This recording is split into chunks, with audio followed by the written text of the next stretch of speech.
This is Kelly Keller recording the Storytime in a Box assignment for Professor Bates. Class is Youth Programs.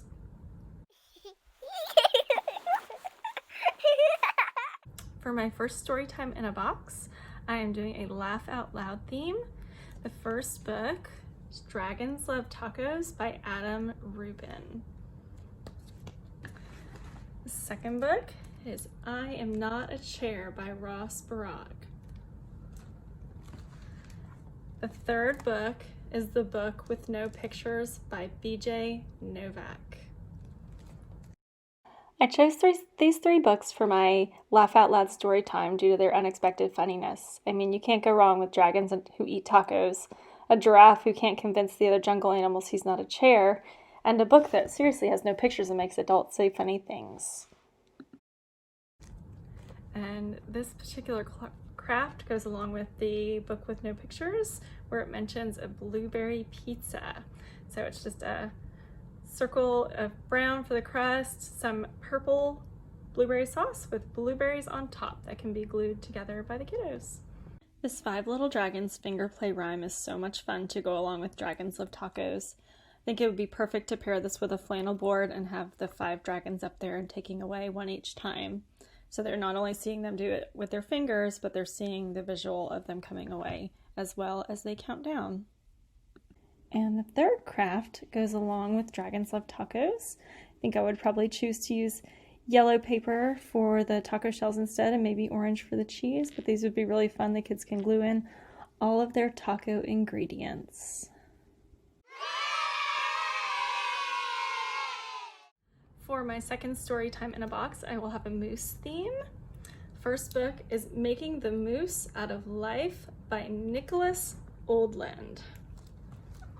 Second book is Ernest, the Moose Who Doesn't Fit by Catherine Rayner. And the third book, Looking for a Moose by Phyllis Root, one of my all-time favorites. I chose these 3 moose books for my moose theme for preschoolers.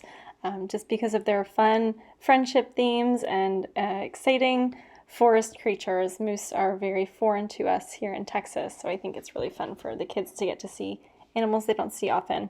The last book, Looking for a Moose by Phyllis Root, is one of my favorites, and I think it's so much fun to get the kids to do the actions in the book. We put on our hats and pull on our boots and we go stomping through the swamp. For the first craft, I have a little moose hat with antlers made out of the kids' hands. There Was a Great Big Moose is a rather long song. However, I believe due to its repeat after me structure that it's perfect for the preschool crowd. Along with the words, I also included the video for Miss Nina. She actually has hand motions to go along with the song, which makes it ideal for this younger crowd. Letter recognition is so great for this crowd, and I love this M is for Moose craft. It actually gets printed out, and they just have the rectangles and then the moose parts, so they can color it in, cut it out, and put it together.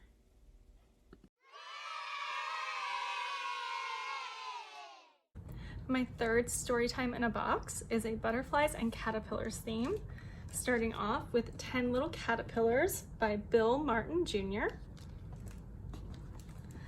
Second book is Waiting for Wings by Lois Ehlert. And of course the third, The Very Hungry Caterpillar by Eric Carle. These 3 books fit right into the Butterflies and Caterpillars theme.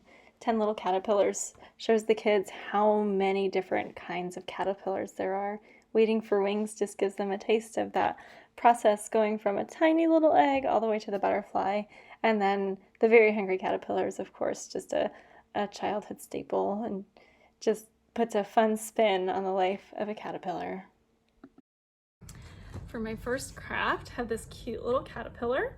I'm using a tongue depressor, and I have my kiddo color it in, and we threw on some pom-poms and googly eyes and antennas. The Very Hungry Caterpillar wrap is so much fun to get kids up and moving around. It'll be a nice break from the stories.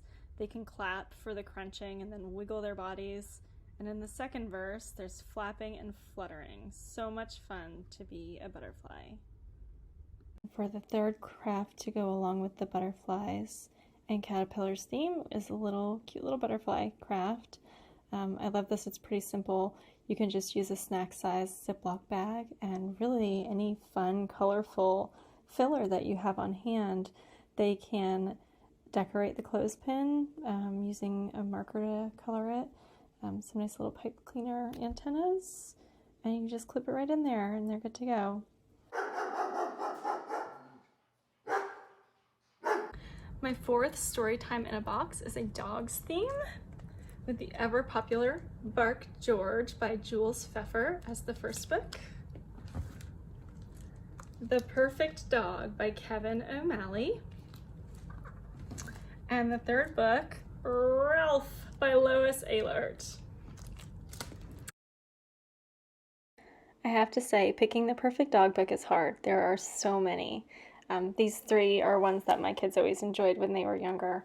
Bark George always gets the laughs. It's very unexpected.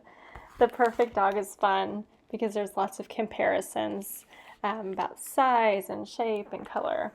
And then Ralph, it's cute for the kids to think of the different barks that a dog has and what they might mean. The illustrations are also really fun in this book because they're just piecemealed shapes put together, which is what inspired the craft. This cute little dog craft is in honor of Ralph. He is put together by all sorts of cute little shapes and even has Ralph on his collar tag. Second craft for my dog theme is this cute little color printable, and there's that letter recognition again. D is for dog.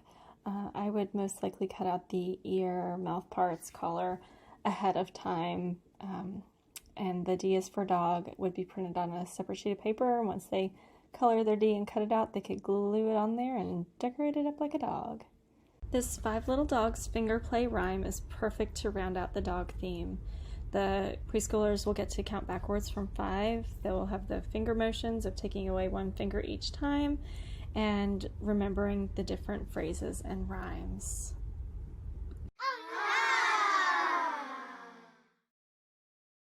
My 5th Storytime in a Box is a friendship and kindness theme, starting off with Milo is Not a Dog Today by Kirsten Schoen.